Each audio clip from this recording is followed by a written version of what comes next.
আচ্ছা আপু, ছেলেদের ফ্রেন্ডশিপ বেস্ট নাকি মেয়েদের ফ্রেন্ডশিপ? আমার জানা মতে ছেলেদের ফ্রেন্ডশিপটাই বেস্ট। কেন? কারণ ওরা বিপদে আপদে একটা কল দিলেই ওরা বের হয়ে যায়, মানে যখনই হোক না কেন, যে সিচুয়েশনে থাকুক না কেন, এন্ড হচ্ছে কি ওরা একজন একজনের জন্য জান দিয়ে দিতে পারে। আর সবচেয়ে ইন্টারেস্টিং যে ব্যাপারটা ওইটা হচ্ছে কি ওরা একজন একজনকে মামা বলে ডাকে। এই ব্যাপারটা আমার কাছে অনেক জোস লাগে। আসলেই।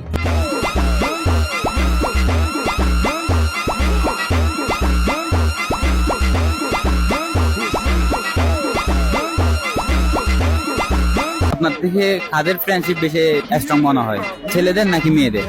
ফ্রেন্ডশিপ তো সবসময় অবভিয়াসলি ছেলেদেরটাই বেস্ট হবে, কারণ মনে করেন টাকার প্রয়োজন হচ্ছে। মেয়েরা অবভিয়াসলি কোনো দিতে পারবে না, কারণ মেয়েদের কাছে টাকা থাকবে না, এটা স্বাভাবিক, আর ওরা অনেক রিজন দিবে। আপনি কি কোনো সময় কি মেয়েদেরকে বলছেন নাকি যে আমি বিপদে পড়ছি একটু আয়, বা কোনো কিছু হেল্প চাইছেন নাকি? না, ওরকম তো মেয়েদেরকে তো বলা হয় না, কিন্তু ছেলেদেরকে বলা হয় ওইটাই। এমন কোন ফ্রেন্ড আছে যে যদি বলেন যে আমার বন্ধু কিছু টাকা দেয় আপনাকে টাকা দিব, এরকম কোন ফ্রেন্ড আছে? হ্যাঁ, অবশ্যই আছে, দিবে।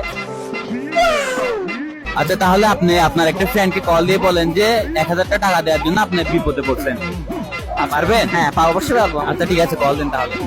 ভাইয়া কল দিচ্ছে এখন তার ফ্রেন্ডকে, দেখি কি বলে। লাউড দেন। হ্যাঁ, লাউড। হ্যালো বন্ধু। হ্যাঁ, কোথায় তুই?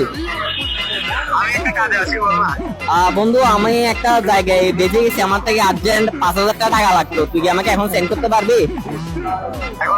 হ্যাঁ হ্যাঁ, এখন লাগবে। টাকা পাঠাইছে?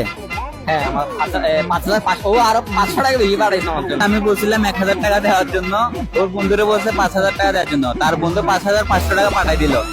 দেখেন। ঠিক আছে ভাই, ধন্যবাদ। তো আপনাদের বন্ধুত্ব যেমন কি সারা জীবন থাকে, দোয়া রইল। থ্যাংক ইউ ভাই, আসসালামু আলাইকুম। ওয়ালাইকুম আসসালাম।